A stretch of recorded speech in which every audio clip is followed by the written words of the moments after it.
نے اپنے دل میں اور اپنے منہج کے اندر کتنی خوبصورت ترین اور بہترین قسم کا ایک سیمپل پیش کیا ہے.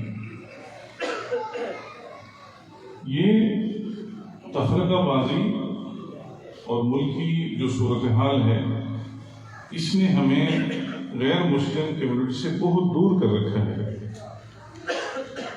اس مجلس کے اندر موجود میں اپنے بھائیوں سے یہ گزارش کروں گا جن کے تعلق بالخصوص کرسچن فیملیز سے ہیں، وہ ہمارے پاس آئیں، اسلام کو دیکھیں، پڑھیں، اس کو سنیں اور سمجھیں. اس کے بعد پھر کمپیریزن کریں. کمپیریزن کرنے کے بعد اگر رب العالمین کی طرف سے نازل شدہ کتاب کے اوپر آپ کا ٹرسٹ لیول بڑھتا ہے تو پھر آپ کا حق بنتا ہے کہ جو تعلیمات سیدنا عیسیٰ علیہ السلام لے کر آئے ہیں وہی ہمارے قرآن مجید کے اندر موجود ہے. اگر اس کو آپ ایک ہی طرح سے دیکھتے ہیں تو پھر اسلام قبول کرنے کے اندر کوئی جھجک باقی نہیں رہنی چاہیے.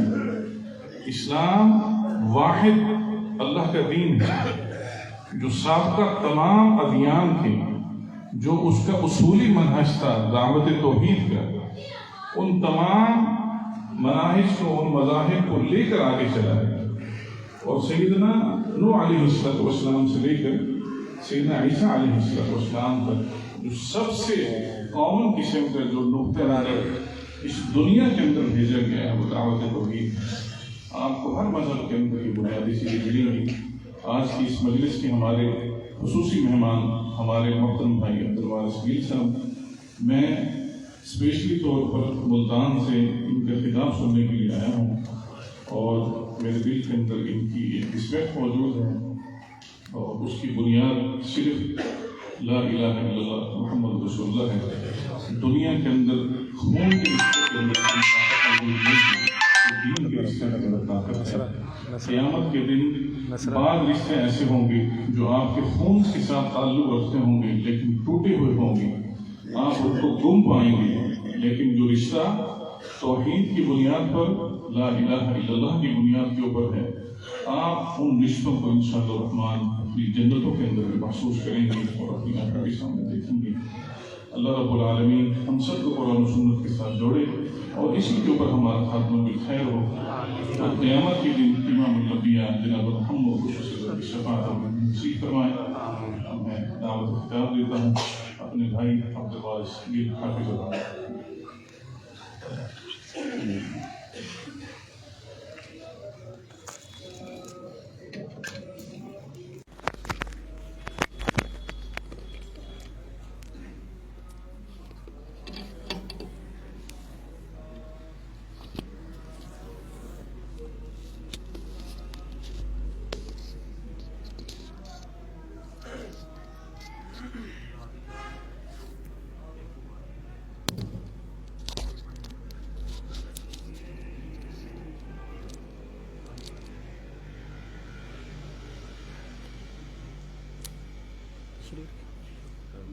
بس ٹھیک ہے، یہ نیچے بیٹھ کے کروں گا یا کھڑا ہو کے شروع کروں؟ اصل میں بزرگ نیچے بیٹھے ہوئے ہیں تو اوپر نہیں بیٹھ سکتا میں، جیسے جو آپ کے لیے آسانی ہے یا ایسے بھی ٹھیک ہے جیسے آپ کو آسانی ہے. اصل میں بزرگ آپ بیٹھے نیچے مجھے حیا آتی ہے تو میں کھڑا ہو کے کر لیتا ہوں، کوئی ایسی بات نہیں، کھڑے ہونے کو خرچ نہیں رکھیں پھر نہیں، کوئی ایسی بات نہیں، ایسے بھی ٹھیک ہے.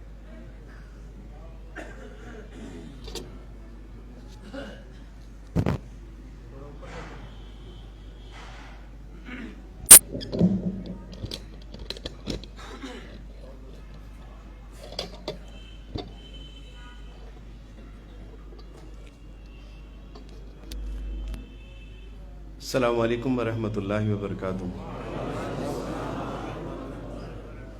نحمدہ و نصلی علی رسولہ الکریم، اما بعد. اعوذ باللہ من الشیطان الرجیم، بسم اللہ الرحمن الرحیم. قال اللہ سبحانہ وتعالی فی القرآن المجید فی القرآن الحمید: اليوم اکملت لکم دینکم واتممت علیکم نعمتی ورضیت لکم الاسلام دینا. وقال رسول اللہ صلی اللہ علیہ وسلم ترکتکم علی ملت بیضا لیلها کنہارها صدق اللہ العظیم رب اشرح لی صدری ویسر لی امری واحلل عقدۃ من لسانی یفقہوا قولی رب زدنی علما آمین یا رب العالمین۔ ہر طرح کی تعریف اللہ سبحانہ و تعالیٰ کے لیے ہے جو رب ہے تمام جہانوں کا، جس نے ہمیں پیدا کیا اور بالآخر ہم سب کو اسی کی طرف لوٹ کر جانا ہے۔ کروڑوں درود و سلام نبی کریم صلی اللہ علیہ وسلم کی ذات اقدس پر کہ جنہوں نے بھٹکی ہوئی انسانیت کو ایک ایسا صراط مستقیم عطا کیا کہ جس پر چلنے کا انعام اللہ کے یہاں وسیع جنتیں ہیں۔ معزز حاضرین کرام، میرے لیے سعادت کی بات کہ آج میں بہاولپور کی سرزمین میں اپنے ایسے بھائیوں کے یہاں موجود ہوں کہ جنہوں نے یعنی میری جتنی بھی تکلیف تھی اور آپ کی یہ محبت ہے، مجھے ایسے لگا کہ جس طرح میرے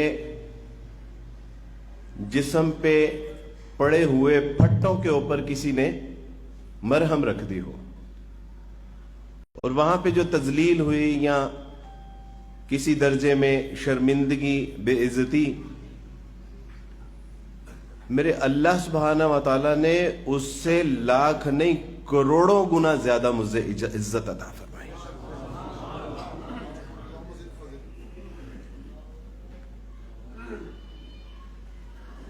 کچھ عرصہ پہلے ایک شعر سنا تھا کہ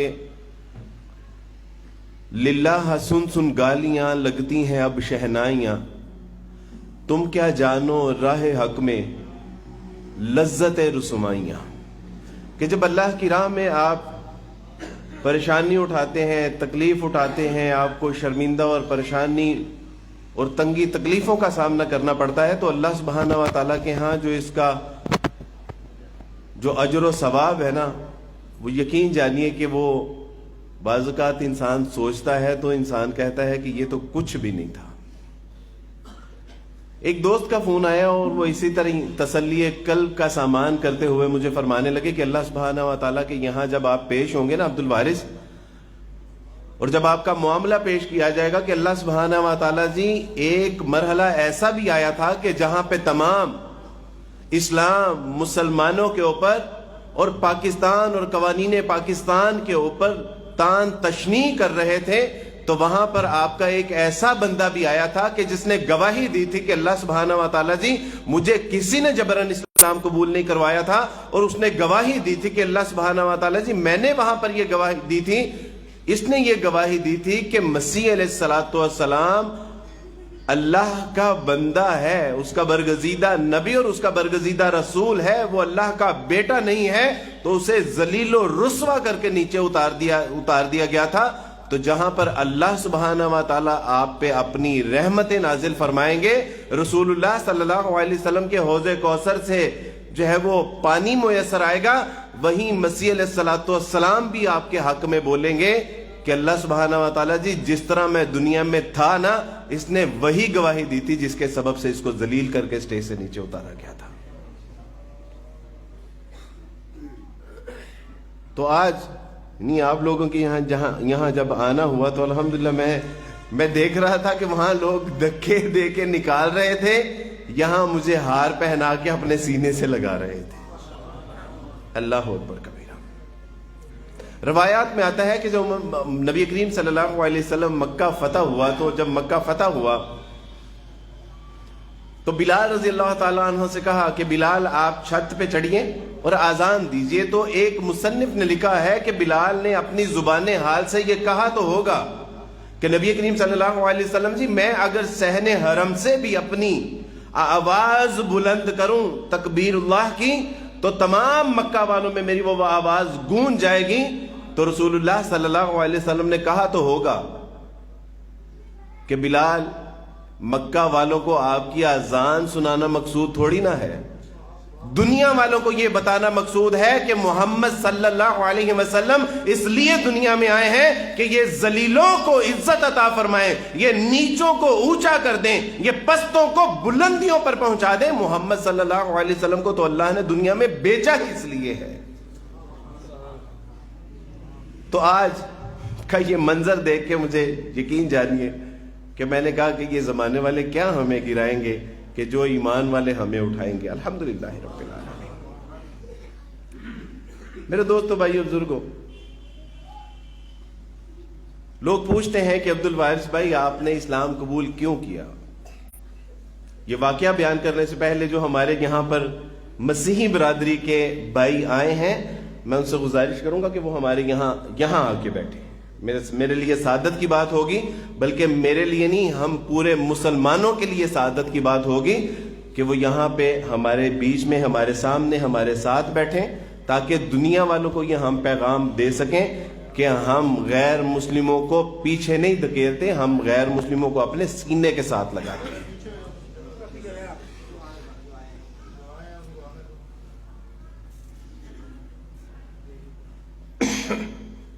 کیا حال ہے؟ ٹھیک ہے؟ طبیعت ٹھیک ہے؟ اچھا، آپ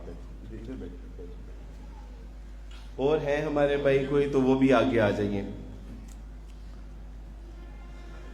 لوگ ہم سے پوچھتے ہیں کہ عبد الوارث بھائی آخر کیا وجہ بنی، وہ کون سا ایسا خزانہ تھا کہ آپ کو مسلمانوں نے دیا، یا وہ کون سی ایسی تلوار تھی کہ جو آپ کے اوپر لٹک رہی تھی، یا وہ کون سا ایسا خوف تھا کہ جس میں مبتلا کر کے آپ کو جو ہے وہ اسلام قبول کروا دیا گیا؟ تو میں ان سے کہتا ہوں کہ میاں، اسلام کا یہ مزاج ہی نہیں ہے، اسلام کی یہ تعلیم ہی نہیں ہے، اسلام کا یہ حکم ہی نہیں ہے، بلکہ اسلام جس قانون سازی کے حوالے سے یہ آج بات کر رہے ہیں کہ جبراً اسلام قبول کرنے میں جو ہے وہ اس طرح کی کوئی قانون سازی، کوئی لیجسلیشن ہونی چاہیے، کوئی قانون سازی ہونی چاہیے، کوئی لابنگ ہونی چاہیے، تو ہم تو ان سے عرض کرتے ہیں کہ رسول اللہ صلی اللہ علیہ وسلم نے وہ 1440 سال پہلے قانون دے دیا تھا اللہ سبحانہ و تعالیٰ کا نازل شدہ، کہ جس میں اللہ سبحانہ و تعالیٰ نے ارشاد فرمایا تھا لا اکراہ فی الدین قد تبین الرشد من الغی۔ یہ آج ہمیں بتا رہے ہیں کہ آپ قانون سازی پہ جو ہے وہ کام کریں، اس طرح کی قانون سازی کریں کہ لوگوں کو جبراً اسلام قبول نہ کروایا جائے۔ تو میرے اللہ سبحانہ و تعالیٰ نے 1400 سال پہلے یہ حکم نازل کر دیا تھا کہ اسلام میں کسی طرح کا کوئی جبر نہیں ہے۔ اور جہاں ہمارے مسیحی بہن بھائیوں کو، غیر مسلم بہن بھائیوں کو، ہندوؤں کو، دلت کو، سکھوں کو، جن کو بھی یہ لگے نا کہ ہمارے بچے اور بچیوں کو جبراً اسلام میں داخل کیا جا رہا ہے، تو اللہ کی قسم ہم ان کے ساتھ کھڑے ہیں، ہم آپ کے ساتھ مل کے ان کو کیفر کردار تک پہنچائیں گے۔ اسلام کا یہ مزاج ہی نہیں ہے۔ آپ کہتے ہیں کہ کون سی ایسی چیز کہ جس نے آپ کو جو ہے وہ اسلام میں داخل کر دیا، وہ کون سا ایسا جبر تھا، وہ کون سا ایسا خوف تھا، وہ کون سا ایسا ڈر تھا؟ مجھے آپ بتائیے کہ اس وقت یورپ میں اسلام تیزی سے پھیل رہا ہے، وہاں کون سی تلواریں لٹک رہی ہیں، وہاں کون سا خوف ہے، وہاں کس کا ڈر ہے؟ پوری دنیا میں اسلام تیزی سے پھیلنے والا مذہب بن چکا ہوا ہے اس وقت۔ پوچھتے ہیں کہ عبد الوارث بھائی آپ نے کیسے اسلام قبول کیا؟ تو قصہ مختصر یہ ہے کہ میں نے پہلے اسلام نہیں، پہلے میں نے عیسائیت کو ترک کیا تھا۔ جو عیسائیت کی تعلیمات تھی، جو ان کے عقائد و نظریات تھے، جو ان کا فلسفہ مسیحیت تھا، میں تو اس کے لیے آؤٹ فٹ تھا اور مجھے سوٹ نہیں کر رہی تھی، اور مجھے جو اس کے عقائد و نظریات تھے، مثلا ابن اللہ کا عقیدہ ہے، تثلیث کا عقیدہ ہے، اس کے بعد مسیح علیہ الصلوۃ والسلام کے خدا ہونے کا عقیدہ ہے، مجھے نہیں سمجھ آتے تھے۔ اور پھر ایسا نہیں ہوا کہ میں نے ان کے ایک دن میں عقائد و نظریات پڑھے، میں نے 6 سال مسیحیت کے عقائد و نظریات کو پڑھا، اور اس کے بعد ایک دن ایسا آیا کہ میں نے کہا کہ اس عیسائیت سے میں اعلان برات کرتا ہوں۔ اگر یہی اس کے عقائد و نظریات ہیں کہ ایک انسان خدا کا بیٹا ہے، خدا میں 3 شخص ہیں، یعنی باپ بیٹے روح القدس، تثلیث فی التوحید، توحید فی التثلیث، اور یہ کہ مسیح علیہ الصلوۃ والسلام خود خدا ہیں، اور یہ کہ مسیح علیہ الصلوۃ والسلام نے تمام انسانیت کے گناہوں کے کفارے کے لیے اپنی جان کا نذرانہ پیش کر دیا. میں نے کہا کہ اگر یہی مسیحی تعلیمات ہیں تو میں اس سے اعلان برات کرتا ہوں. اب یہ تو سارے پوچھتے ہیں کہ عبد الوارث بھائی آپ نے اسلام کیوں قبول کیا، لیکن یہ آج تک مجھے کسی نے نہیں پوچھا کہ عبد الوارث بھائی جب آپ نے عیسائیت کو چھوڑا تو کتنے سال آپ ملحد رہے، کتنے سال آپ اسلام سے محروم رہے، کتنے سال آپ کو اسلامی تعلیمات سے روشناس نہ کیا گیا، کتنے سال آپ کو قرآن کا پیغام نہ دیا گیا، کتنے سال رسول اللہ صلی اللہ علیہ وسلم کے سیرت و کردار سے جو ہے وہ آپ کو دور رکھا گیا. کبھی یہ نہیں پوچھا کسی نے، کیونکہ اس میں ہماری کوتاہی ہے، اس میں ہماری نالائکی ہے کہ ایک ایسا مسلم معاشرہ کہ جس میں 22 کروڑ مسلمانوں کی آبادی ہے، جس میں ہزاروں نہیں لاکھوں کی تعداد میں علماء کرام ہیں، حفاظ اعظام ہیں، مدرسے ہیں، مسجدیں ہیں، اور غیر مسلموں تک پیغام ہے. میں نے وہاں پہ عرض کی تھی کہ آپ لوگ یہ الزام جو لگاتے ہیں کہ ہم مسلمان غیر مسلموں کو جبراً اسلام میں داخل کرتے ہیں، اوے ظالموں، ہم تو اس قدر اپنے مقصد سے غافل ہیں کہ ہم نے تو کبھی غیر مسلموں کو دعوت بھی نہیں دی. آپ کہتے ہیں کجا یہ کہ ہم نے جبراً اسلام میں داخل کرنے کی ان کو جو ہے وہ جسارت کی. ہونا تو یہ چاہیے تھا کہ ہم اس پہ اپنے گریبان میں جانگ کر دیکھتے کہ 48,000 مسلمان تھے جب یہ پاکستان مارز وجود میں آیا، اور آج 1 کروڑ سے بھی زیادہ ہیں. کیا جبراً جب لوگوں کو اسلام میں داخل کیا جاتا ہے تو تعداد بڑھتی ہے یا گھٹتی ہے؟ یہ تعداد تو کوئی اور ہی منظر پیش کر رہی ہے. یہ نہیں لوگ پوچھتے کہ عبد الوارث بھائی اسلام سے اتنا عرصہ آپ دور کیوں رہے، اسلام سے اتنا عرصہ آپ محروم کیوں رہے، اور کون سا اسلام جس کو اللہ سبحانہ و تعالیٰ قرآن مجید میں ارشاد فرما رہے ہیں کہ ان الدین عند اللہ الاسلام. اگر زندگی گزارنے کا کوئی دین ہے، اگر زندگی گزارنے کی کوئی کامیابی اور کامرانی کی ضمانت دیتا ہے، اگر آخرت میں کامیابی اور کامرانی کا کوئی معیار دیتا ہے، اگر کوئی کتاب حیات ہے، اگر کوئی کتاب نصاب ہے تو وہ اسلام ہے، قرآن ہے، رسول اللہ صلی اللہ علیہ وسلم کا فرمان ہے. کیا کبھی ہم نے سوچا کہ اس پیغام کو غیر مسلموں تک پہنچانا ہے یا نہیں پہنچانا؟ آج تو صرف غیر مسلموں کی طرف سے یہ تحریک ہے نا کہ یہ ہمارے بچوں کو جبراً اسلام میں داخل کر رہے ہیں.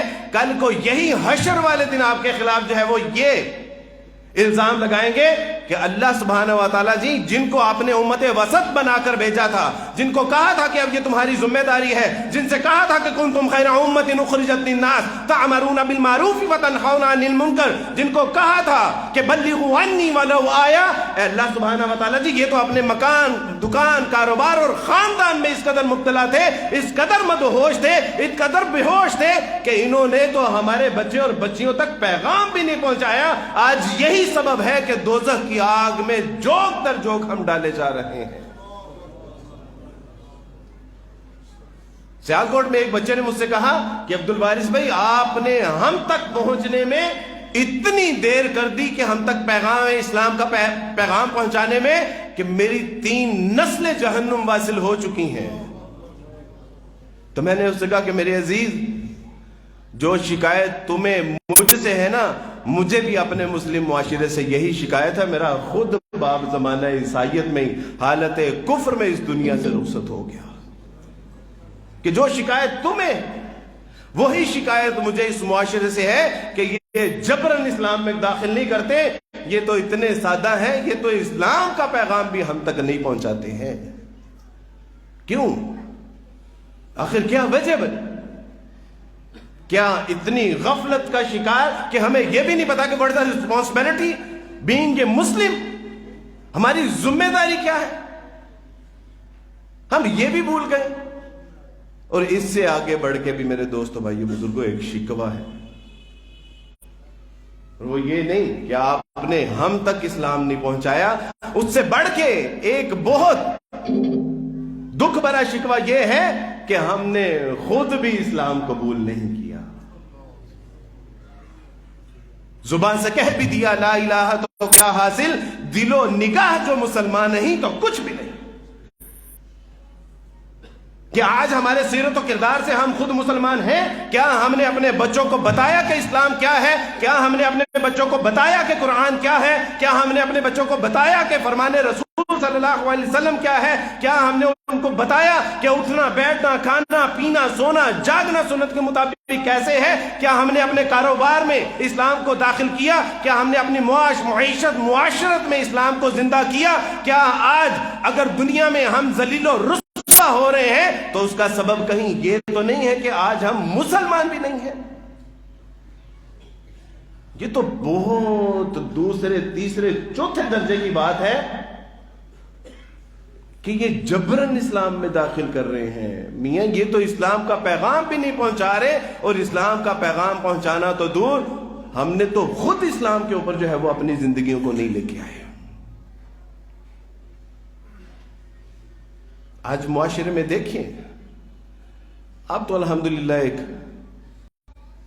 بہاولپور کی ایک سٹیٹ ہے ماشاءاللہ، شہر ہے، اس میں آپ رہتے ہیں. ہم لاہور میں رہتے ہیں جہاں پر ہر تیسرا بچہ ہمیں یہ پوچھتا ہے کہ کیا خدا کا کوئی وجود ہے، اور پتہ چلتا ہے کہ تمہارا نام کیا ہے، کہاں سے تعلق ہے، اور وہ کہتا ہے کہ میرا نام عبد الرحمن ہے اور میرے باپ کا نام محمد عبداللہ ہے.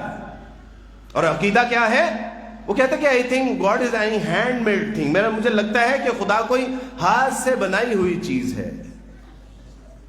آج یہ لاہور میں اسکول کالج اور یونیورسٹیوں میں بحث ہے کہ محمد صلی اللہ علیہ وسلم تاریخی شخصیت ہے. کس کو کیا پتا ہو کہ محمد صلی اللہ علیہ وسلم تھے بھی کہ نہیں تھے؟ ایسے فرضی کہانیاں بنائی ہوئی ہیں. آج داڑھی اور ٹوپی والے کو وہاں پہ حجتیں کی جاتی ہیں کہ یہ چلیں، یہ ٹھونگے مارنے کے لیے جا رہے ہیں، یہ جو ہے وہ برقعے میں لپٹی ہوئی عورت جو ہے اس کا انسانیت کے ساتھ کوئی تعلق نہیں ہے، اور مولوی کے اوپر جو ہے وہ وہاں پہ پھپکی جو کسیاں جاتی ہیں. ایسے لگتا ہے کہ ہم کسی مسلم معاشرے میں نہیں، کسی کافرستان میں رہ رہے ہیں. اور ہر دوسرا تیسرا اٹھ کے علماء کرام کے بارے میں کہ یہ مولوی ہے، اس کو کچھ نہیں پتا، یہ تمہیں نہیں بتائے گا. اور ان کی نفرت، کینہ، بغض ہمارے بچوں کے اندر جو ہے وہ انجیکٹ کی جا رہی ہے، اور ہم آرام سے ٹھنڈی لسی پی کے پنکھا چلا کے سو رہے ہیں. اور علماء کرام بھی اتنی سادہ ارواح ہیں کہ یہ اپنے بارے میں یہ بھی ہمارے بچوں کو بتانے سے بیچارے جو ہے وہ شرماتے ہیں کہ علماء کرام کی قدر و منزلت کیا ہے. کیسے بتائیں؟ کوئی عالم کس طرح اپنے منہ سے یہ بتائے گا کہ میری قدر و منزلت کیا ہے؟ یہ ظاہر ہے کہ انسان کی کوئی عزت نفس بھی کوئی چیز ہوتی ہے. لیکن کیا یہ میری اور آپ کی ذمہ داری نہیں ہے کہ جس نے ہمیں ستنجے کے مسائل بھی بتائے، جس نے ہمیں بتایا کہ بیٹا جینا مرنا کیسے ہے، جس نے ہمیں بتایا کہ مرنے کے بعد، جس نے ہمیں جنازے بھی پڑھائے، ہمارے بچوں کے نکاح بھی پڑھائے، جس نے بچے کے کانوں میں آذانیں بھی دیں، بعد میں قرآن بھی پڑھایا، رسول کی سیرت بھی پڑھائی، سنت بھی پڑھائی، حدیث بھی پڑھائی، قرآن بھی حفظ کرایا. اور آج وہی قوم کہتی ہے کہ ان مولویوں کو کچھ نہیں پتا. یہ مولویوں کو ہی پتا ہے کہ آج میں یہاں پہ اگر کھڑا ہو کے بات کر رہا ہوں تو یہ اللہ سبحانہ و تعالیٰ کی توفیق کے بعد علماء کرام کی مرہون منت ہے کہ جنہوں نے ہمیں بتایا کہ بیٹا there is no God. اللہ سبحانہ و تعالیٰ وحدہ و یکتا ہے، وہ وحدہ و شریک ہے، اس کے سوا کوئی عبادت کے لائق نہیں. محمد صلی اللہ علیہ وسلم زندگی گزارنے کا بہترین طریقہ ہے، اور اس کی تفسیر کس نے پڑھائی؟ علماء کرام نے. ہمیں حرام اور حلال کی تمیز کس نے سکھائی؟ علماء کرام نے. ہمیں جس دن یہ احساس دل میں غالب ہو گیا نا کہ اس مولوی کی کوئی قدر نہیں ہے، تو آپ کے بچوں کے جنازے پڑھانے والا کوئی نہیں بچے گا. جس دن یہ پتا چل گیا نا کہ علماء کرام کی کوئی قدر و منزلت نہیں ہے، تو ہم اپنی بچیوں کو بغیر نکاحوں کے رخصت کر دیا کریں گے. آج اگر یہ کیفیت لاہور میں موجود ہے نا کہ پتہ نہیں خدا ایگزسٹ کرتا بھی ہے کہ نہیں کرتا، اور محمد صلی اللہ علیہ وسلم ایک تاریخی شخصیت ہے، پتہ نہیں وہ ان کا وجود تھا بھی کہ نہیں تھا، اس کے پیچھے یہ علماء کرام کے بارے میں جو آپ کے دلوں میں کینہ اور بغض ہے نا، یہ اس کے ثمرات ہیں. علماء کرام سے محبت، ان کا مقام و مرتبہ، ان کی عزت احترام آپ کی نسلوں کے عقیدے کی، ان کی کامیابی اور کامرانی کی ضمانت ہے. کیونکہ جس دن علماء کرام کی محبت دلوں سے نکل گئی، ان کا احترام دلوں سے نکل گیا، بس سمجھ لیجئے گا کہ اب قرآن پڑھانے والے کا احترام نکل گیا، سنت سکھانے والے کا احترام دل سے نکل گیا، نکاح اور جنازے پڑھانے والے کا احترام دل سے نکل گیا. وہ جو تہجد کے وقت اٹھ کے وضو کرتا تھا، پھٹی پرانی صفوں کو سیدھا کرتا تھا، مسجد کی صفائیاں کرتا تھا، آپ کے آنے سے پہلے مسجد کو تیار رکھتا تھا، اذانیں دیتا تھا، نمازیں پڑھاتا تھا، تراویحیں پڑھاتا تھا، بچوں کو قرآن سکھاتا تھا، علماء اکرام کی دل سے محبت نکلنے کا مطلب ہے کہ اب یہ ساری چیزوں کی قدر و منزلت آپ کے دل سے نکل گئی. میرے اور آپ کے ذمے یہاں پر کوئی دیوبندیوں کا بچہ، کوئی اہل حدیثوں کا بچہ، کوئی شافعی، حنفی، مالکی، کوئی حنبلیوں کا بچہ، کوئی پیر صاحب کا کوئی سید زادہ اگر بات کر رہا ہوتا نا تو آپ کہتے کہ اپنے مسلک کی ترجمانی کر رہا ہے اپنی دکانداری چمکانے کے لیے. اور میں تو عیسائیوں کا بچہ ہوں یار، میں تو عیسائیوں کا بچہ ہوں. یہ علماء کرام یہ اگر ہماری مسجدوں میں پھٹی ہوئی صفوں پہ نہ بیٹھے ہوتے تو شاید میں مسجدوں میں بھی آتا تو پتا چلتا کہ یہاں کوئی نہیں ہے جو تمہیں بتا سکتا ہے کہ صراط مستقیم کیا ہے، ہدایت کیا ہے، قرآن کیا ہے، رسول کی سنت کیا ہے. شاید پھر مسجدوں میں بکریاں اور بھینس اور جو ہے وہ چوپائے باندھے ہوتے ہم نے. اور کیا دیتے ہیں ان علماء کرام کو؟ دیتے کیا ہیں؟ تانوں کے سوا 10-12 ہزار میں گزارا نہیں ہوتا. ایک مولوی صاحب آئے میرے پاس، کہا کہ مجھے آپ راشن تقسیم کرتے ہیں تو مجھے بھی راشن کی لسٹ میں میرا نام بھی ایڈ کر لیجیے. تو میں نے کہا کہ کیا کرتے ہیں؟ کہتے کہ میں ایک مسجد کا امام ہوں. میں نے کہا کتنی تنخواہ ہے؟ کہنے لگے کہ میری 8,000 تنخواہ ہے. میں نے کہا کہ اللہ مجھے حشر والے دن پکڑ نہ کیجیے گا، یہاں تو 10-10 ہزار روپے کے پیمپر آ جاتے ہیں بچوں کے، یہاں یہ علماء اکرام کو 8,000 تنخواہ دے رہے ہیں. اور ذرا سی تاخیر ہو جائے تو مولوی صاحب کتنے ہیں؟ مولوی صاحب کتنے ہیں؟ یہ حال ہے. تو پھر دین کی قدر کیسے آئے گی؟ پھر دین پہ عمل کیسے کریں گے؟ یہ تو ہمارا المیہ ہے. میرے دوستوں، بھائیوں، بزرگوں، اپنے بچوں کو سکھائیے کہ علماء کرام کی قدر و منزلت کیا ہے. اگر واقعتاً آپ جاننا چاہتے ہیں کہ علماء کرام کی قدر و منزلت کیا ہے تو جائیے آکسفورڈ یونیورسٹی سے پوچھئے کہ جہاں پہ 25 لاکھ روپے تنخواہ ایک عالم کو دیتے ہیں اور اس سے پوچھتے ہیں کہ وراثت کے مسائل کیا ہیں، وہ پوچھتے ہیں کہ سیاست کے مسائل کیا ہیں، وہ پوچھتے ہیں کہ قرآن کی تفسیر کیا ہے، وہ پوچھتے ہیں کہ حدیث کی تفسیر کیا ہے، وہ پوچھتے ہیں کہ سنت کا مطلب کیا ہے، وہ پوچھتے ہیں کہ اس میں الرجال کیا ہوتا ہے، وہ پوچھتے ہیں کہ شان نزول کیا ہوتا ہے، وہ پوچھتے ہیں کہ شان ورود کیا ہوتا ہے، وہ بتاتا ہے. اور وہی جب عالم یہاں پر بیٹھ کے بات کرتا ہے تو ہم کہتے ہیں کہ مولوی صاحب ہے. ایک نماز میں غائب ہو جائے تو کوہرام مچ جاتا ہے، مولوی کے ساتھ طوفان بدتمیزی برپا ہو جاتی ہے کہ مولوی صاحب. میں مولوی نہیں ہوں، میں اس لیے مولوی کی ترجمانی کر رہا ہوں کہ مولوی کے ساتھ ہمارا پورے کا پورا دین جڑا ہوا ہے. جس دن آپ کے دل میں یہ قدر و منزلت نکل گئی نا کہ سنار چور ہوتا ہے، کبھی سنار سے آپ کوئی چیز نہیں بنوانے کے لیے جائیں گے. اور یہی دشمن نے کیا کہ علماء کرام کی قدر و منزلت ہمارے دلوں سے گرچ گرچ کر نکال دی. اور وہ جو علماء کرام کو اپنے سر کا تاج بناتے تھے، اپنے سروں پر بٹھاتے تھے، اللہ سبحانہ و تعالیٰ نے کیسا مقام و مرتبہ عطا کیا ان کو. لوگ پوچھتے ہیں کہ عبدالوارث بھائی اسلام کیوں قبول کیا؟ تو میں ان سے کہتا ہوں کہ مجھے تو انہوں نے اسلام کا پیغام پہنچایا ہی نہیں ہے. میرے اوپر علماء کرام کے جتنے احسان ہیں نا، میں اگر ساری رات بھی علماء کرام کی ترجمانی میں تقریر کرتا رہوں تو شاید میں قیامت تک ان کا حق نہیں ادا کر سکتا. انہوں نے جو ایک نقطہ مجھے بتا دیا ہے نا کہ اللہ کے سوا کوئی معبود بر حق نہیں ہے، وہ حاجت روا ہے، مشکل کشا ہے، وہ بگڑیاں بنانے والا ہے، اور محمد اللہ کے بندے اور اس کے رسول صلی اللہ علیہ وسلم ہے. یہ جو ان کا احسان ہے نا میرے اوپر، یہ ان کی ترجمانی میں شب و روز بھی تقریریں کرتا رہوں تو یہ ناکافی ہے میرے دوستوں بھائیوں بزرگوں۔ لوگ پوچھتے ہیں کہ عبد الوارث بھائی آپ اسلام کیسے قبول کیا؟ تو میں ان کو بتاتا ہوں کہ یار ایک ایسا دور بھی تھا کہ جہاں پہ عورت کو گاجر مولی کی طرح کاٹ دیا جاتا تھا، بچیوں کو زندہ درگور کر دیا جاتا تھا۔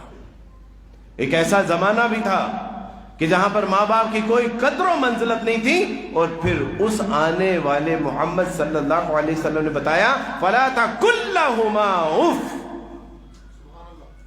کیونکہ یہ ماں باپ کی اتنی قدر و منزلت بتاتا ہے۔ اور اگر میں نے اسلام قبول کیا اور اسلام قبول کرنے کے بعد ایک بار میں نے اپنی والدہ محترمہ کو مسکرا کر دیکھا، کیونکہ مجھے پتا ہے کہ اسلام میں والدین کو محبت بری نگاہ سے دیکھنا بھی اجر و ثواب سے خالی نہیں ہے۔ اور جب میں نے اسے دیکھا تو میری امی جان نے کہا کہ کیا دیکھ رہے ہو؟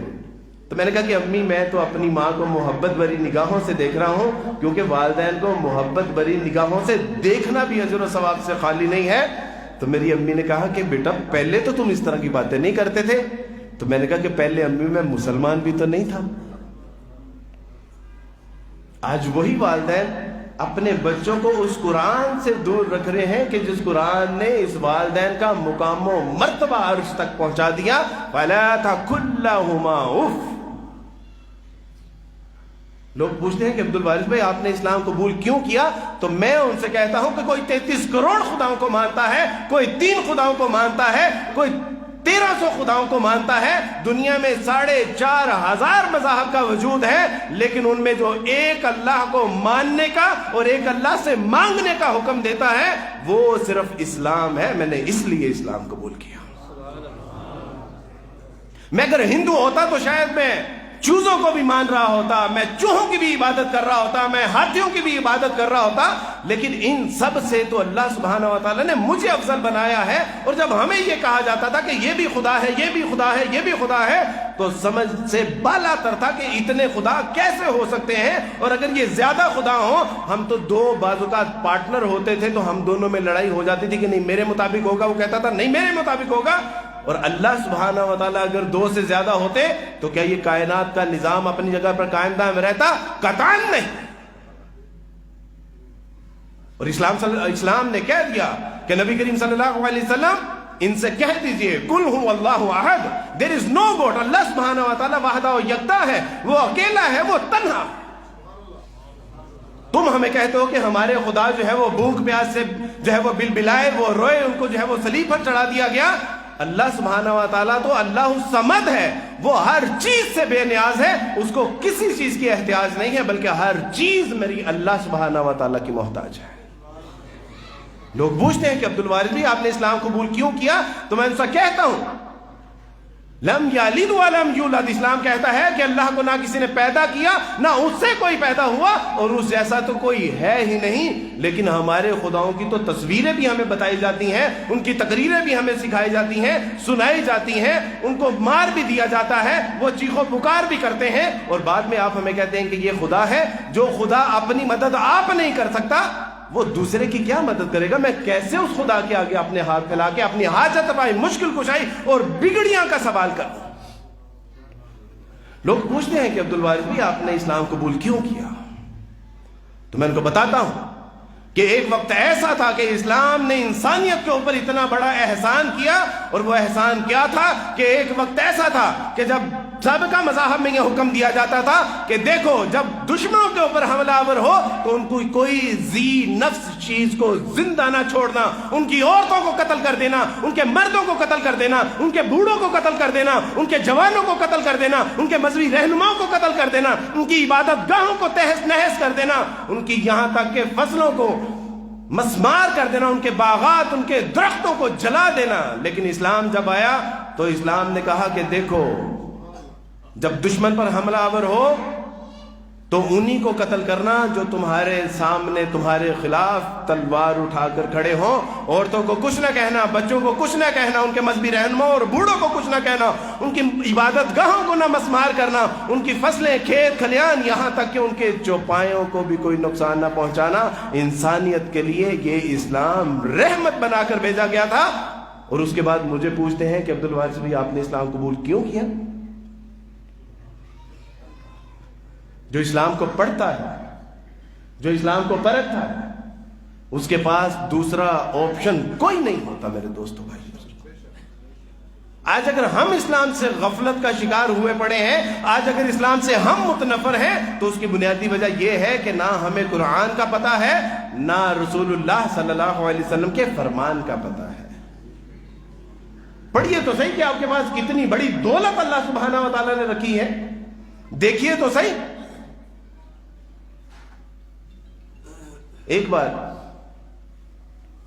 ایک بادشاہ جو سپاہی سالار بھی تھے, اپنی قوم کے نوجوانوں کو ساتھ لے کر جا رہے تھے, اور جاتے جاتے اس نے رات کو پڑاؤ ڈالا, اور اس نے کہا کہ دیکھو تمہارے ہاتھ میں جو کچھ بھی ہے نا, اپنے تھیلوں کے اندر ڈال لینا اور بھر لینا, وہ بہت قیمتی متاع ہوگی.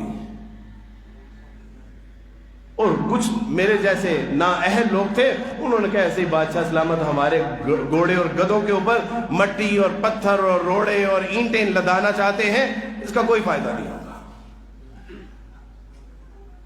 لیکن کچھ علماء کرام جیسے, جن کو یقین تھا, جن کو حق الیقین تھا, عین الیقین تھا, انہوں نے کیا کیا کہ ان کے ہاتھ میں جو بھی آیا, جس کو وہ مٹی سمجھ رہے تھے, پتھر سمجھ رہے تھے, اینٹیں سمجھ رہے تھے, روڑے سمجھ رہے تھے, انہوں نے تمام اپنے تھیلوں کے اندر بھری. اور صبح کی روشنی نے جب ان کی آنکھوں کو جاگنے پر مجبور کیا, تو انہوں نے دیکھا کہ ان کے تھیلوں کے اندر مٹی نہیں بلکہ وہ زعفران تھا, وہ اینٹیں نہیں بلکہ وہ ہیرے اور جواہرات تھے, اور وہ سونے کی بڑی بڑی جو ہے وہ ڈیلیاں تھیں.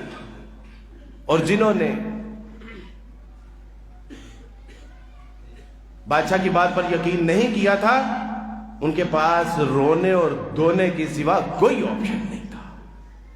آج اسلام کہہ رہا ہے فَزُحْزِحَ عَنِ النَّارِ وَأُدْخِلَ الْجَنَّةَ فَقَدْ فَازَ وَمَا الْحَيَاةُ الدُّنْيَا إِلَّا مَتَاعُ الْغُرُورِ. لیکن ہم اس بات پر یقین نہیں کر رہے. اللہ سبحانہ و تعالیٰ کہہ رہا ہے کہ کامیابی اور کامرانی میرے اور میرے دین کے اندر ہے. ہم میں سے کوئی یقین نہیں کر رہا. وہ کہہ رہا ہے کہ اپنا یہاں کا مال آخرت میں جمع کرو, لیکن کوئی یقین نہیں کر رہا. وہ کہہ رہا ہے کہ اپنی زندگی کو یہاں پر کھپا دو, اللہ نئی زندگی عطا فرمائیں گے, کوئی نہیں مان رہا.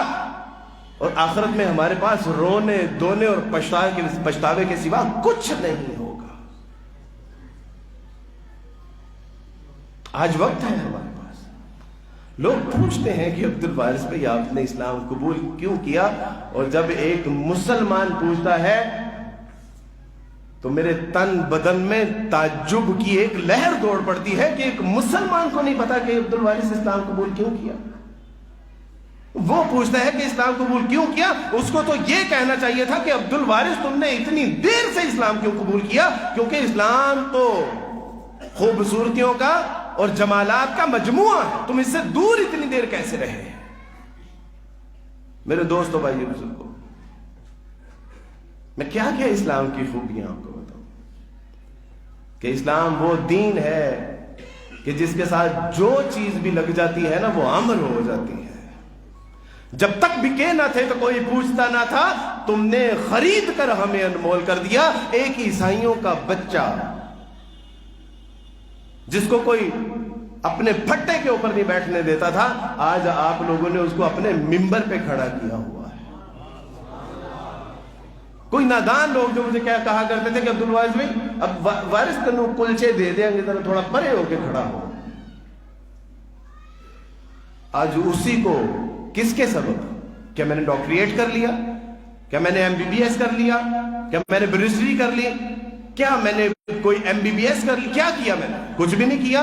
صرف اشہد ان لا الہ الا اللہ و اشہد ان محمد رسول اللہ, اللہ کے رسول صلی اللہ علیہ وسلم کی بتائی ہوئی سنتوں کے اوپر عمل کیا. اللہ سبحانہ و تعالیٰ نے امت مسلمہ کے دل میں اپنوں سے زیادہ عزت اور اپنوں سے زیادہ پیار محبت اور مقام پیدا کر دیا. کیوں؟ یہ ہے اسلام کی طاقت اور اسلام کی قوت. انما المؤمنون اخوہ. آج آپ لوگوں نے اس کا ثبوت دے دیا کہ جو ایمان والے ہوتے ہیں نا یہ بائی بائی ہوتے ہیں. ابو بکر صدیق رضی اللہ تعالیٰ عنہ سے ایک بار کہا ان کے بیٹے عبد الرحمن نے کہ ایک بار آپ میری تلوار کے نیچے آئے تھے لیکن میں نے کہا کہ ابا ہے. کہا کہ تم اگر ایک بار بھی میری تلوار کے نیچے آ جاتے نا تو میں یہ نہ دیکھتا کہ یہ اللہ کے رسول کا دشمن ہے. اور عمر رضی اللہ تعالیٰ عنہ ایک وقت کہ جب رسول اللہ صلی اللہ علیہ وسلم کو قتل کرنے کی نیت سے جا رہے ہیں, اب جب اسلام قبول کر لیا تو کہا کہ جس نے اپنے بچے یتیم کروانے ہوں, جس نے اپنی عورتیں بیوہ کروانی ہوں, جو بیوہ ہونا چاہتا ہے, جو رنڈوے ہونا چاہتے ہیں, جو اس دنیا سے کوچ کرنا چاہتا ہے, جو ذلیل و رسوا ہونا چاہتا ہے, آئے اور اسلام کے خلاف کھڑا ہو جائے. پھر دیکھے کہ عمر اس کے ساتھ کرتا کیا ہے. یہ کیا تھا؟ یہ تھی اسلام کی محبت, اسلام کا جذبہ. وہ کہ جو سارا دن بیٹھ کے چکی پیسا کرتے تھے بلال, جو اپنے رنگ کے حوالے سے شدید سیاہ تھے, پڑھے لکھے نہیں تھے. اور جب پوچھا گیا کہ بلال ورڈ سے جو انٹروڈکشن, تو کہتے ہیں کہ بلال ابن غلام ابن غلام, کہ بلال بھی غلام ہے, بلال کا باپ بھی غلام تھا, بلال کے باپ کا باپ بھی غلام تھا. اور جب اللہ سبحانہ و تعالیٰ کی توفیق سے اسلام قبول کرتے ہیں تو عمر فاروق رضی اللہ تعالیٰ عنہ اور ابو بکر صدیق رضی اللہ تعالیٰ عنہ کے کھڑے ہو جاتے اور کہتے کہ سیدنا, اے ہمارے سردار. کیا یہ اسلام اگر مجھے عزت دے سکتا ہے تو آپ کو نہیں؟ ہمارا معاشرہ اس وقت امت مسلمہ کی جو ذلت اور رسوائی ہمارا مقدر بنی ہوئی ہے, اس کی بنیادی وجہ یہ ہے کہ ہم نے تو اسلام چھوڑ دیا, ہم نے قرآن چھوڑ دیا, رسول کا فرمان چھوڑ دیا. ہونا تو یہ چاہیے تھا کہ یہ 4.5 ارب لوگوں کو ہم اسلام کا پیغام پہنچاتے, اسلام کا پیغام پہنچاتے, اور وہ بھی غیر مسلم آج میری طرح کھڑے ہو کے اسلام کا دفاع کر رہے ہوتے, اسلام کی تبلیغ کر رہے ہوتے, اسلام کے اوصاف بیان کر رہے ہوتے. چونکہ ہم نے خود ایک اچھا سچا پکا مسلمان بننے کی زحمت گوارا نہیں کی, ہم نے ان تک اسلام نہیں پہنچایا, اور آج وہ اسلام کی ہرزہ سرائی کر رہے ہیں, اسلام کی گستاخیاں کر رہے ہیں, کہیں قرآن چلا رہے ہیں, رسول اللہ کے فرمان کی توہین کر رہے ہیں. پھر تو یہ ہونا تھا. کاش کہ ہم اچھے مسلمان ہوتے, ہمارے سیرت و کردار سے ان تک پیغام پہنچتا, تو آج وہ بھی اسلام کے لیے خدمت اپنی سر انجام دے رہے ہوتے. کیسے ہو گیا یہ؟ کوئی بات نہیں, غلطی ہو گئی. ہم نے رسول اللہ صلی اللہ علیہ وسلم کی سنتوں سے تغافل برتا, کٹوا کٹوا کے نالیوں میں پھینکی, کوئی بات نہیں. آج صلح کر لیں اللہ سے, اللہ سے آج معافی مانگ لیتے ہیں کہ اللہ سبحانہ و تعالیٰ جی ہم نے قرآن کو بلا دیا, ہم نے قرآن کو بلا دیا, غیروں نے قرآن کو جلا دیا. اس قصور میں ہم بھی تو ملوث ہیں میرے دوستو بھائیو بزرگوں, ہمارا بھی تو قصور ہے. ہم نے بھی تو اپنی جانوں کے اوپر ظلم کیا, اور جو اللہ کے لیے ناپسندیدہ چیزیں تھیں, فرقہ واریت, اس میں اس فرقہ واریت کی آگ میں اپنے آپ کو جلا لیا. آج کوئی مسلمان دوسرے مسلمان کو مسلمان نہیں سمجھتا, اور یہود و نصارہ ہماری درگٹ اس لیے بنا رہے ہیں کہ وہ ہمیں مسلمان سمجھتے ہیں, اور آخرت میں ہم ذلیل و رسوا اس لیے کر دیے جائیں گے کہ اللہ کہیں گے کہ دنیا میں تو یہ مسلمان تھے ہی نہیں. وَاعْتَصِمُوا بِحَبْلِ اللَّهِ جَمِيعًا وَلَا تَفَرَّقُوا. یہ کس کے لیے تھا؟ یہ یہودیوں کے لیے تھا, یہ میرے اور آپ کے لیے تھا میرے دوستوں بھائیو. ایک ہندو نے لکھا, اس نے کہا کہ سارے کے سارے مسلمان جو ہیں وہ کافر ہیں, اور گورے کی عدالت میں اس کے اوپر مقدمہ کر دیا گیا, اور تمام لوگ مسلمان احتجاج کر رہے ہیں. اور جب اس شخص کو عدالت میں بلایا گیا تو اس نے کہا کہ جی میں نے اپنی بات پہ اب بھی ثابت قدم ہوں, میں ثابت کر سکتا ہوں. اور ہوا کیا کہ جب دیوبندی عالم کو بلایا گیا تو اس نے کہا کہ جی ہم ٹھیک ہیں, باقی سارے کافر ہیں. اہل حدیث نے کہا کہ جی ہم ٹھیک ہیں, باقی سارے کافر ہیں. بریلوی نے کہا کہ جی ہم ٹھیک ہیں, باقی سارے کافر ہیں. شافعی, مالکی, شیعہ, سب نے آ کے کہا کہ جی ہم ٹھیک ہیں, اس گورے نے کہا کہ واقعی تم اپنی بات میں سچے تھے، یہاں پر کوئی مسلمان نہیں ہے، تقریباً سارے ہی کافر ہیں۔ اور وہ ہمارے اوپر حملہ جب کرتے ہیں تو وہ یہ نہیں دیکھتے کہ یہ دیوبندی اہل حدیث شیعہ حنفی شافعی مالکی ہے، وہ یہ دیکھتے ہیں کہ یہ اللہ اور اس کے رسول پہ ایمان رکھتے ہیں کہ نہیں رکھتے۔ اور ضرورت اس بات کی تھی کہ ہم متحد ہو کے، متفق ہو کے اسلام کے اوپر کاربند ہوتے، اسلام کا پیغام پہنچاتے، تاکہ پوری دنیا میں اسلام کا وہ فریضہ سر انجام دے پاتے کہ جس کے بارے میں اللہ اور اس کے رسول نے مجھے اور آپ کو چنا۔ بتانے رنگ و بو کو توڑ کر ملت میں گم ہو جا، نہ تو رانی رہے باقی، نہ ایرانی نہ افغانی، میاں نے شاخ سارا صحبت مرغ چمن کب تک، تیرے بازو میں ہے پرواز شاہین کوہستانی۔ سبق پہ پڑھ عدالت کا، شجاعت کا، عدالت کا، لیا جائے گا تجھ سے کام دنیا کی امامت کا، لیکن کب؟ جب ہم ایک امت واحدہ بنیں گے، امت وسط بنیں گے، مسلمان بنیں گے۔ ایک صاحب مجھے کہنے لگے کہ عبدالوارث بھائی آپ نے اسلام تو قبول کر لیا، کون سے مسلمان بنے ہیں؟ تو میں نے کہا کہ کون سے مراد مسلمان؟ جو مسلمان ہے قرآن و سنت والا؟ تو اس نے کہا کہ نہیں، میرے کہنے کا مطلب ہے کہ آپ اہل حدیث ہیں، دیوبندی مسلمان بنے ہیں، شیعہ مسلمان بنے ہیں، بریلوی مسلمان بنے ہیں، حنفی شافی کون سے؟ تو میں نے کہا نہیں، میں تو مسلمان ہوں بس۔ تو اس نے قریب ہو کر مجھے کہا، اس نے کہا کہ عبدالوارث بھائی آپ نے اسلام تو قبول کر لیا ہے، لیکن ابھی آپ صحیح مسلمان نہیں ہوئے۔ اور میں ایک عرصے تک سکتے میں رہا کہ اللہ میرے ذریعے سے میں نے جتنے لوگوں کو مسلمان کیا ہے، اگر میرا ایمان صحیح نہیں ہے ابھی تو پھر میں نے ان کا بھی ایمان خراب کر دیا۔ اللہ اکبر کبیرہ۔ فرقہ بندی ہے کہیں اور کہیں ذاتیں ہیں، کیا زمانے میں پنپنے کی یہی باتیں ہیں؟ یوں تو مرزا بھی ہو، سید بھی ہو، افغان بھی ہو، اوے تم سبھی کچھ ہو، بتاؤ تو مسلمان بھی ہو۔ یہ کفار نے ہمارے ساتھ کیا کہ ہمیں آپس میں ہی لڑا دیا، آپس میں ہی ہم دستوں گریبان ہو گئے، اور اس کی وجہ سے ہوا کیا؟ اس کی وجہ سے ہم کمزور ہو گئے، اللہ کا دین کمزور ہو گیا، مسلمان کا ایمان کمزور ہو گیا، اور آپس میں ہی دستوں گریبان ہوئے پڑے ہیں۔ اور ایسا نہیں ہے کہ یہ ممکن نہیں ہے۔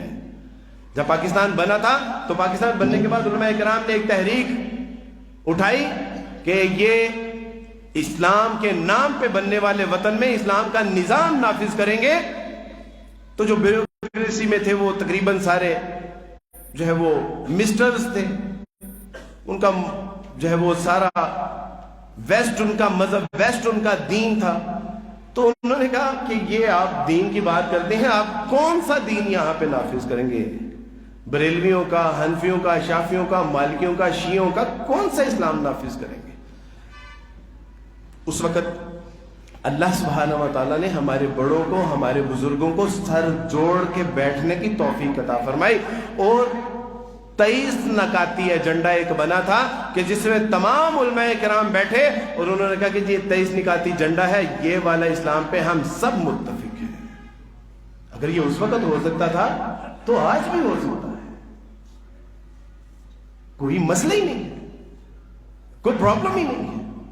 اور اس وقت ایک بات آپ کو بتاتا چلوں کہ آپ کو خوشی ہوگی کہ اس وقت اسلام کے لیے جو ہمارے اس کاز کے لیے یہ جو ہمارا ایک مسئلہ بنا ہے، جس کے وجہ سے جو ہے وہ کچھ پریشانی کا سامنا کرنا پڑا، اس وقت 26 جماعتوں کی ایک جماعت بنی کہ جو اسلام آباد میں پروٹیسٹ کر رہی ہے کہ اسلام جبرن نہیں پھیلا بلکہ اسلام قبول کرنے کے بعد جبر کیا جاتا ہے۔ اسلام آباد میں ہفتے والے دن یہ کانفرنس ہو رہی ہے۔ یہ سارے ہمارے بھائی ہیں، ہم ان میں سے ہیں، یہ ہم میں سے ہیں۔ ٹھیک ہے، کوئی رفع دین کرتا ہے، کوئی نہیں کرتا، ان کی اصلاح کر سکتے ہیں، ان کو بتا سکتے ہیں، تھوپ نہیں سکتے ہم۔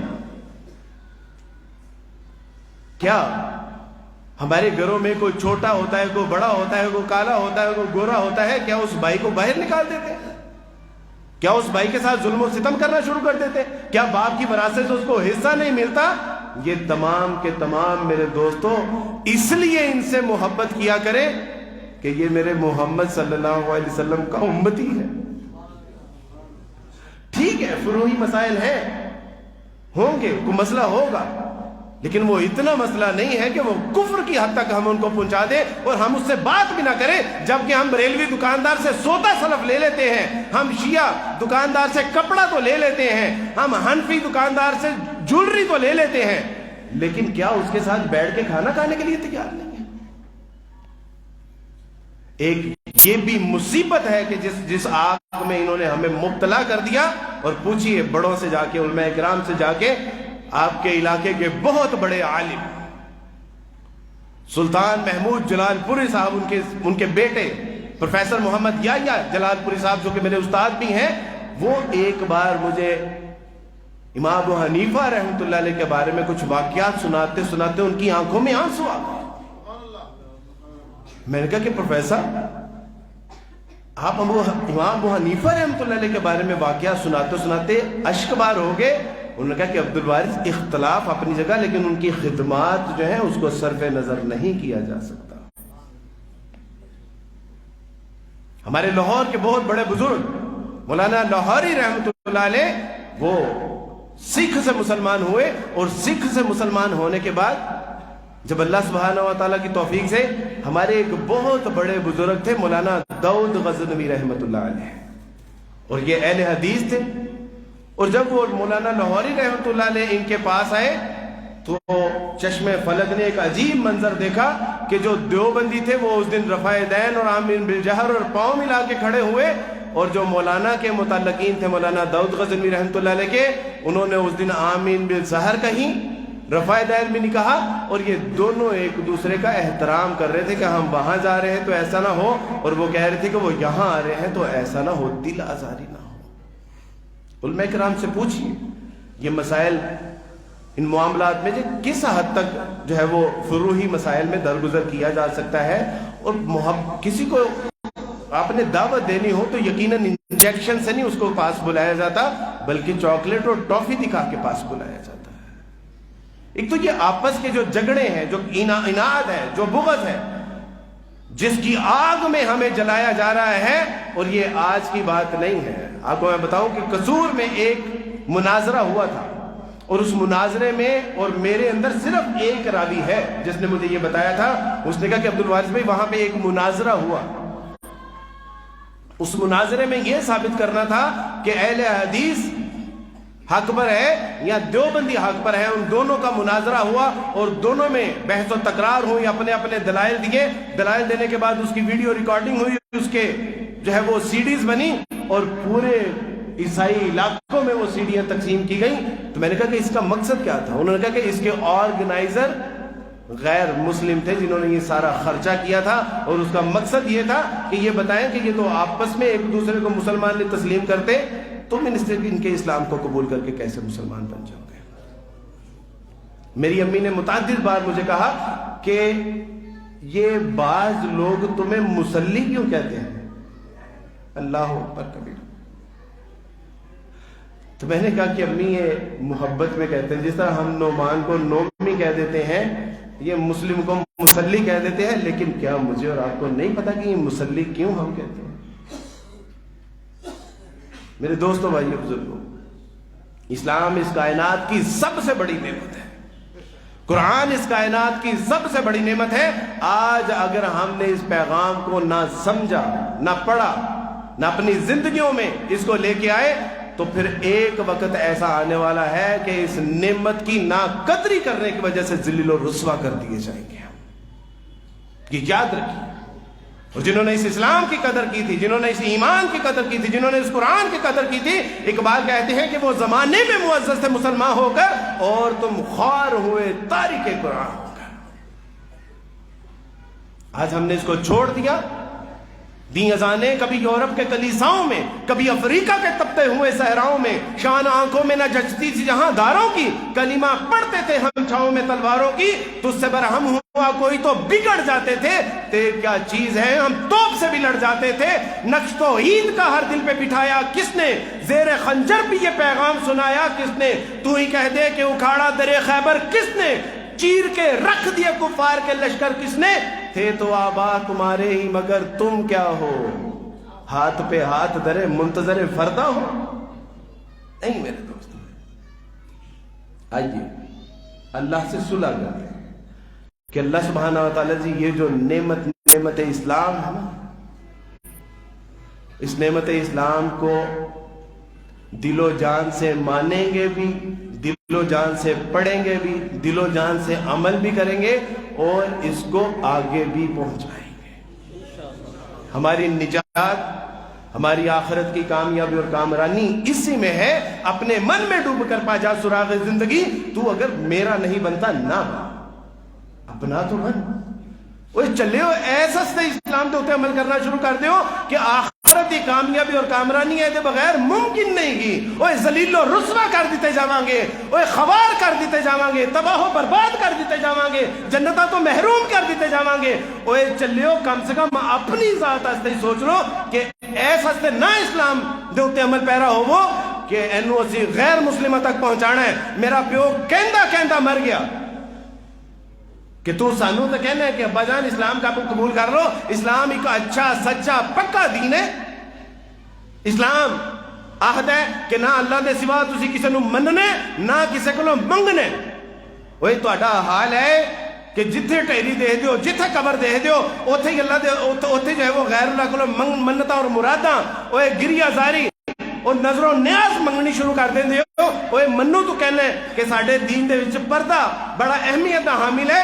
وہ بازاراں دے وچ جا کے کڑیاں نو دے کہ جڑا مرداں اور عورتاں دے نال بھیڑ بکریاں دی طرح منظر پیش کر دے، وہ سانو تو آکھنے کہ اسلام دے وچ گانا بجانا فلماں ڈرامہ سب حرام نے۔ وہ منو دس کے فلماں بنان والے کون نے، وہ یا ڈرامے چلان والے کون نے، وہ یا میوزک گان اور بجان والے کون نے؟ کیا مسلمان نہیں؟ تو منو آخ دے مر گئے کہ پتر سانو بعد چو مسلمان کریں، جا کے پہلے اپنے مسلمانوں نے مسلمان کریں۔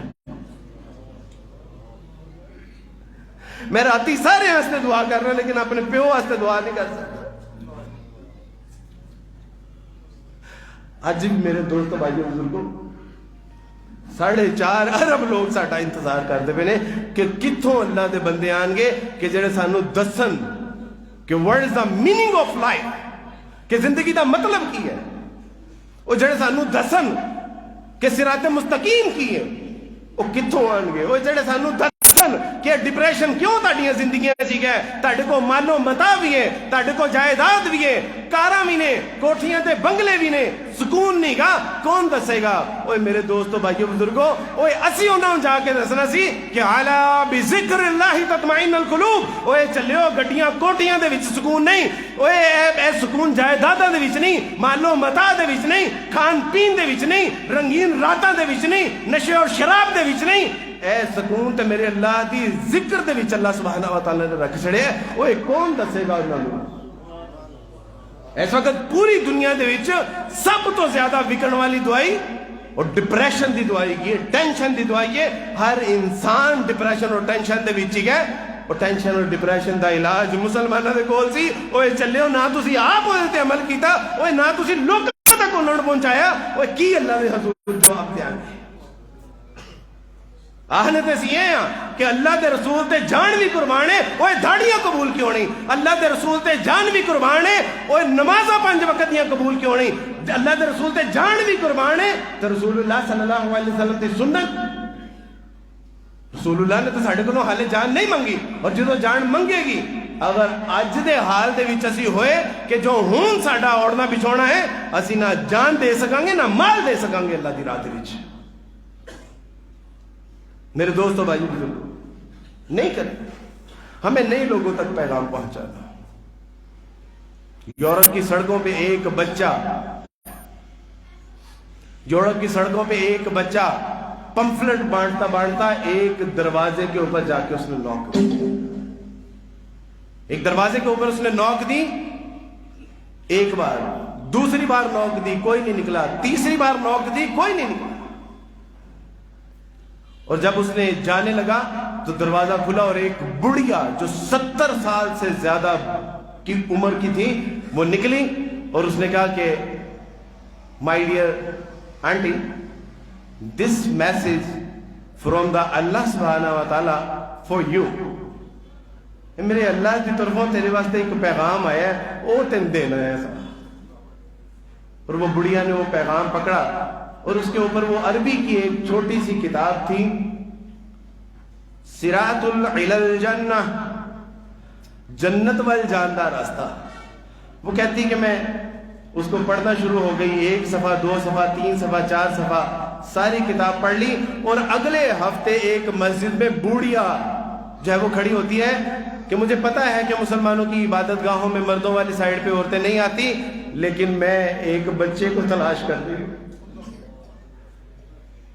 وہ کہتی ہیں کہ پچھلے کئی سالوں سے میرے بچے مجھے چھوڑ چکے ہیں، وہ مجھے بھول چکے ہیں، میرا شوہر جو میرے ساتھ رہتا تھا وہ مر گیا، گھر میں پڑی پڑی جس بلی اور کتے کے ساتھ وقت گزارتی تھی بالآخر وہ بھی مر گئے، تو میں نے کہا کہ میں نے اس دنیا میں رہ کے کیا کرنا ہے، ٹینشن ہے، ہڈیاں جواب دے گئی ہیں، بچے منہ نہیں لگاتے۔ تو کہتی کہ میں نے ایک دن فیصلہ کیا کہ پنکھے کے ساتھ رسی لٹکاتی ہوں، جان کو ہلاک کر لیتی ہوں۔ جب میں نے رسی لٹکائی، گلے میں پھندا ڈالا، قریب تھا کہ میں اپنے پاؤں سے اسٹول کو کھسکا دیتی، نوک ہوئی۔ تو میں نے کہا کہ مجھے تو سالہ سال سے کوئی ملنے کے لیے نہیں آیا، یہ آج کم بخت کون ہے؟ پھر نوک ہوئی۔ کہتی کہ میں نے دوبارہ سوچا کہ یہ کیا مصیبت ہے، مرنے بھی نہیں دے رہے لوگ مجھے اب۔ تو کہتی جب تیسری بار دستک ہوئی تو میں نے کہا کہ نہیں، یہ کوئی ضرورت مند نہ ہو، اس کی ضرورت پر کے پھر جو ہے وہ موت کا گھاٹ چڑھ جاؤں گی۔ لیکن کہتی کہ جب میں نیچے گئی، ایک بچے نے مجھے ایک رسالہ دیا، وے آف دا جنہ، صراط علی الجنہ۔ کہتی جب میں نے پڑھا تو اس میں لکھا تھا کہ آپ جاننا چاہتی ہیں کہ اللہ آپ سے کتنی محبت کرتا ہے؟ تو میں نے کہا کہ چلیں یہ ایک چھوٹا سا لیسن ہوگا کہ اللہ کتنی محبت کرتا ہے۔ تو کہتے کہ میں نے وہ پڑھا تو مجھے پتا چلا کہ اللہ 70 نہیں 70,000 ماؤں سے بھی زیادہ اپنے بندے سے محبت کرتا ہے۔ تو کہتے کہ میں بس اس بچے کا شکریہ ادا کرنے آئی ہوں کہ جس نے مجھے جینے کا مقصد بتا دیا۔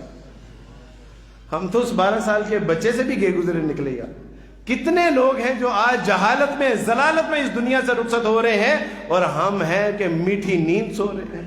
ہم تو اس 12 سال کے بچے سے بھی گئے گزرے نکلے۔ یا اہل الحجاج، سندھ کی وادیوں میں ایک آواز سنائی دی تھی کچھ تاجروں کو، جب ایک مسلمان بچی سمیت ایک قافلے کو لوٹ لیا گیا، اور اس بچی نے آواز دی تھی یا اہل الحجاج۔ اور حجاج کون؟ جو ظالم حکمران تھا، جو بدنام زمانہ شخص تھا۔ جب وہ تاجر پہنچے اور کہا کہ حجاج، ایک بیٹی جس کو راجہ داہر نے لوٹ لیا تھا، تیرے نام ایک پیغام بھیجا ہے کہ کہاں ہے حجاج؟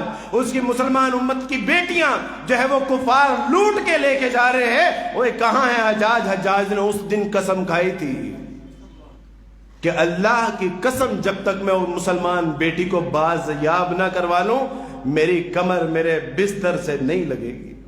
وہ بدنام زمانہ شخص، آج تو ہم مولوی ہیں، آج تو ہم سید زادے ہیں، ہاشمی ہیں، آج تو ہمارے علماء کرام اور بہت اولیاء کرام کے خانوادوں سے ہیں ہم۔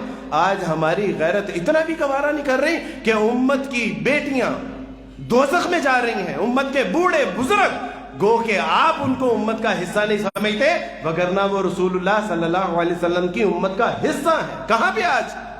اور آج نہ وہ حجاج رہا، نہ محمد بن قاسم رہا، نہ صلاح الدین ایوبی رہا۔ آج عزتیں بھی لٹ رہی ہیں، دوزخ واصل بھی ہو رہے ہیں، جہنم واصل بھی ہو رہے ہیں۔ کون ہے میرے دوستو بھائیو بزرگوں؟ روزانہ پتہ چلتا ہے کہ آج تائی کا انتقال ہو گیا، چاچا کا انتقال ہو گیا، ماموں کا انتقال ہو گیا، بھتیجے بانجیوں کا انتقال ہو رہا ہے، اور مسلمان اپنے کاروبار، دکان، خاندان چکر میں مصروف ہیں۔ نہیں بچاؤ یار۔ اللہ نے اگر آج مجھے 2000 سے نکال کے 5، 10، آج کروڑوں لوگ میری بات اگر سن رہے ہیں، کوئی بات نہیں، اللہ سبحانہ و تعالیٰ عیسائیوں سے، ہندوؤں سے، سکھوں سے نکال لے گے اپنے دین کی دعوت و تبلیغ کے لیے، لیکن اپنے آپ کے لیے تو آپ اٹھیں، اپنی قبر کے اندھیرے کے لیے تو اٹھیں، اپنی دوزخ کی آگ کو بچانے کے لیے تو کوئی تگو دو کریں۔ اتنا تو کر سکتے ہیں میرے دوستو بھائی، اتنا تو کر سکتے ہیں۔ اللہ کے رسول صلی اللہ علیہ وسلم کو کیا کہا؟ اللہ کے رسول صلی اللہ علیہ وسلم کو پیغام دیا، یا ایھا الرسول بلغ ما انزل الیک من ربک، اے نبی صلی اللہ علیہ وسلم پہنچا دیجئے جو آپ کی طرف آپ کے رب نے پہنچایا۔ تو کیا کہا حجۃ الوداع کے مقام پر؟ حل بلغت، کیا میں نے تم تک پہنچا دیا؟ سب نے کہا کہ نعم، جی اللہ کے رسول. فرمایا کہ اللہ گواہ رہیے گا, اللہم اشہد. اور پھر کیا کہا کہ آپ پہنچا دو جو یہاں پر موجود ہیں ان لوگوں تک جو یہاں پر موجود نہیں ہیں. رسول اللہ سے محبت ہے نا, اللہ سے بھی محبت ہے نا, تو میرے دوستو بھائیو بزرگوں, پھر اس کی تعلیمات, اس کے ایمان, اس کے قرآن, اس کے اسلام, یہ سب ہماری ذمہ داری ہیں. اور ہمارے غیر مسلم بہن بھائی جو نادان ہیں, جن کو نہیں پتا کہ وہ کہاں جا رہے ہیں, آپ کے پاس تو اسلام کی شمع ہے, اندھیروں سے نکلنے کے لیے آپ کے پاس تو چراغ ہے.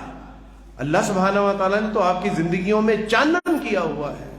رسول اللہ صلی اللہ علیہ وسلم فرمایا کہ ترکتکم علی ملت بیضاء لیلھا کنہار, کہ تمہارے بیچ میں ایسا دین چھوڑ کے جا رہا ہوں, تمہیں ایسی ملت پہ چھوڑ کے جا رہا ہوں کہ جس کی سیاہ رات بھی دن کی طرح روشن ہے. آپ کے لیے تو کوئی کمپلیکیشن ہی نہیں ہے, کوئی بہام, کوئی شکوک شبہات, کچھ بھی نہیں ہے. آپ لوگ تو ان تک پیغام پہنچا سکتے ہیں. میرے دوستو بھائیو بزرگوں, آئیے صلح کرتے ہیں.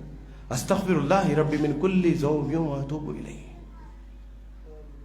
اور کیا کہا رسول اللہ نے, کل بنی آدم خطاؤن وخیر الخطائین التوابون, کہ تمام انسان گنہگار ہیں لیکن بہترین گنہگار وہ ہے جو اللہ کی طرف پلٹ آنے والا ہے. آئیے پلٹ آتے ہیں. یا ایھا الانسان ما غرک بربک الکریم. اوے میرے بولے بالے, اوے چلے ہو, اوے بولے بالے بندے ہو, کدھر پہ لگے جاندے ہو. اوے پلٹ آؤ اپنے رب کریم رب رحیم دی طرف. اوے اینا کریم شفیق مہربان محبوب رب کدھرے نہیں سے ملے گا, اوے کدھرے نہیں ملے گا. اوے او رب کدھرے نہیں ملے گا کہ جڑیاں ساڈیاں نمازاں دے نشان تے ساڈے متھیاں دے اوتے پا دیندا ہے, لیکن ساڈیاں بدکاریاں سیاکاریاں دا پردہ پا کے رکھدا ہے, کسے نوں نہیں وکھاوندا. وہ اتنا رحیم اتنا کریم رب کہاں سے تلاش کرے. وہ صلح کر لے اپنے رب سے.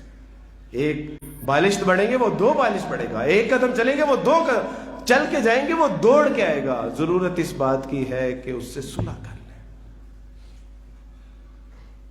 اکثر مسجدوں میں آپ دیکھتے ہیں کہ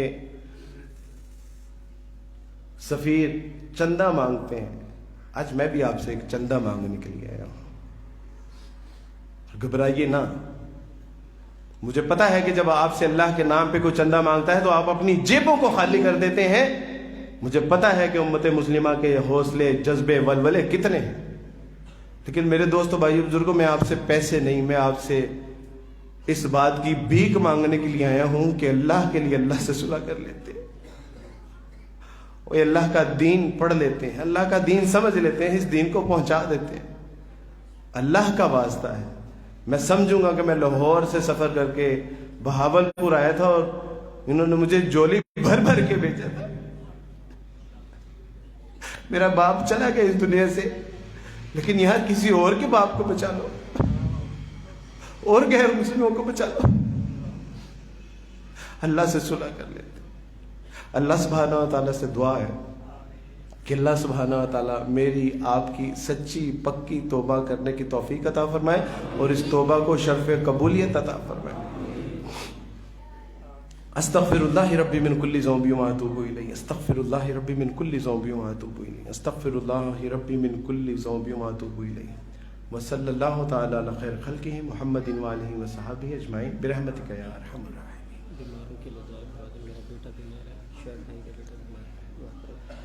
سبحانک اللہم وبحمدک وتبارک اسمک وتعالی جدک ولا الہ غیرک. اعوذ باللہ من الشیطان الرجیم. بسم اللہ الرحمن الرحیم. ربنا ظلمنا انفسنا وان لم تغفر لنا وترحمنا لنکونن من الخاسرین. لا الہ الا انت سبحانک انی کنت من الظالمین. اللہ دنیا میں قرآن جلایا جا رہا, رسول صلی اللہ علیہ وسلم کی شخصیت کے اوپر خاکے بنائے جا رہے ہیں, اور ہم آرام سے ہاتھ اٹھا کے تیرے حضور اپنی کامیابی اور کامرانی کی دعائیں مانگ رہے. اللہ معاف فرما دیجیے. اللہ کس منہ سے آپ سے ہم مانگے.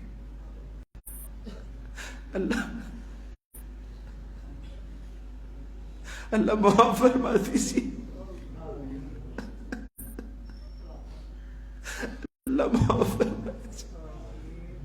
اللہ آپ کا دین تو غالب ہے کہ اللہ اس کا مقدر ہی غلبہ ہے. اے اللہ وہ کامیابی اور کامرانی کا دین ہے، ہم ذلیل ہوئے پڑے. اے اللہ مسلمان ذلیل ہوئے پڑے. اللہ ہمیں معاف فرما. اے اللہ امت مسلمہ کو وہی ماضی والا عروج عطا فرما دیجیے. اے اللہ اپنے فضل سے، اپنی رحمت سے، اے اللہ ہم میں سے صلاح الدین ایوبی اور محمد بن قاسم پیدا فرما دے. اے اللہ خالد بن ولید، اے اللہ تجھ سے طلب کرتے، اے اللہ امت مسلمہ کو اور مسلمانوں کو، اسلام کو عزت عطا فرمائی. اے اللہ وطن عزیز اور اس کی سرحدوں کی حفاظت اور ان کی حفاظت کرنے والوں کی حفاظت فرمائی.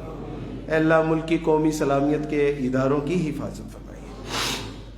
اے اللہ ہمارے اندر بسنے والی اقلیتوں تک حکمت اور دانائی سے اسلام کا پیغام پہنچانے کی توفیق عطا فرما دیجیے. اے اللہ باہمی بھائی چارے کا ماحول پیدا کرنے کی توفیق عطا فرما دیجیے. اے اللہ عالمی سطح پہ امت مسلمہ کو ایک نیک اتحاد اور اتفاق سے رہنے کی توفیق عطا فرما دیجیے. اے اللہ امت مسلمہ کو اتحاد اور اتفاق نصیب فرما دیجیے. اے اللہ جو بیمار ہیں ان کو شفائے کاملہ عاجلہ مستمرہ عطا فرما دیجیے. اے اللہ مسجد حاضہ کے قاری صاحب اور امین بھائی کے بچے خصوصاً، اے اللہ ان کو صحت کاملہ عاجلہ مستمرہ عطا فرما دیجیے. لا باس طہورا انشاءاللہ.